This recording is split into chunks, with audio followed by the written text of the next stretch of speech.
Бас прокуратураның апталық кезекті брифингі. 185 кәсіпкер еліміздің колонияларында өндірістер ашты. Нәтижесінде олар 2,5 мың сотталған адамдарға жұмыс тауып берді. 26 сотталушы жеке өндірісін ашты. Оларға интернет ресурстарға орналастырылған сотталғандар үшін 100 мың бизнес идея, табыс тарихы атты жобаларды оқу арқылы басқа да кәсіптер меңгеруге мүмкіндік беріліп отыр. 2014 жылдан бастап Бас прокуратура Ішкі істер министрлігімен бірлесіп колонияда жұмыспен қамту 2017 жобасын іске асырып келеді. Жобаның мақсаты 2018 жылға дейін еңбекке жарамды сотталғандарды жұмысқа орналастыруды кем дегенде 75%-ға дейін жеткізу. Жоба басталған сәттен бастап сотталғандарды жұмыспен қамту 51-ден 64%-ға дейін өсті. Әсіресе Қызылорда, Маңғыстау, Жамбыл облыстары мен Астана қаласы жақсы нәтиже көрсетті. Жол картасы шеңберінде 2016 жылдың 14 маусымында ұйымдастырылған кәсіпкерлік саласындағы прокуратураның қадағалауы форумының нәтижесінде әкімшілік кедергілерді төмендету шаралары жүзеге асырылған болатын. Атап айтсақ, мекемелердегі өндірістік алаңдарды тендерсіз және жалға беру төлемінсіз пайдалануға рұқсат берілді. Кәсіпкерлерді колониялардың аумақтарына жіберу рәсімі жеңілдетілді. Колонияларда техникалық қызмет көрсету станцияларын ашуға тыйым салудың күші жойылды. Бұл жаңа жұмыс орындарын ашуға, халыққа әлеуметтік маңызды қызметтер көрсетуге мүмкіндік береді. Бас бостандығынан айыру орындарынан босатылған адамдарға әлеуметтік құқықтық көмек көрсету 1,5 есеге артты. Осы санаттағы 218 адам әлеуметтік жұмыс орындарына жұмысқа орналастырылды. 682 адам ақы төленетін қоғамдық жұмыспен қамтылды. Түзеу мекемелерінен босатылған 237 адам 5 миллион теңге жәрдемақы алды. Бұдан басқа осы санаттағы адамдар ауылдық жерлерде өз ісін ашу үшін жалпы сомасы 12 миллион теңгеге шағын кредиттер алды.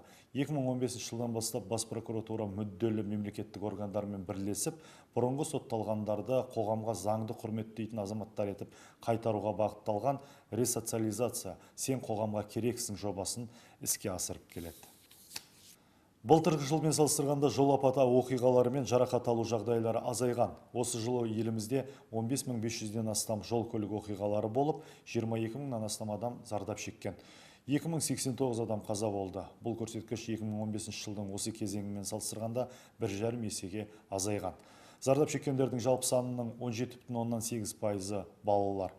Қоғамдық көліктің қатысуымен 973 жол көлік оқиғалары болған, 89 адам қаза болды және 1375 адам жарақат алған.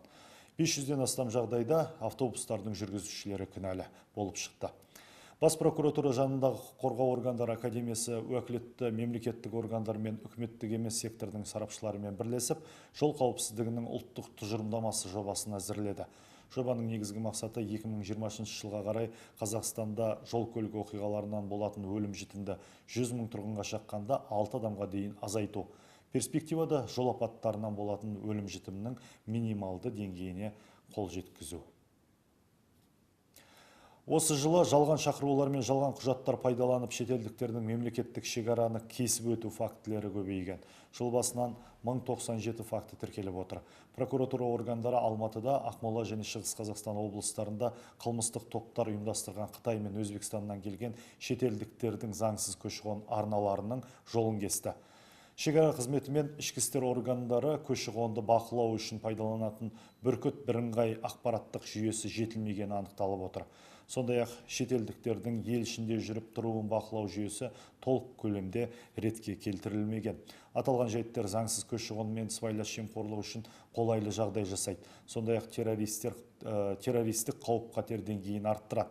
Бас прокуратура өкілетті органдардың ақпараттық базаларының мүмкіндіктерін жетілдіру және проблемалы мәселелерді шешу үшін үкіметке нақты ұсыныстар әзірледі.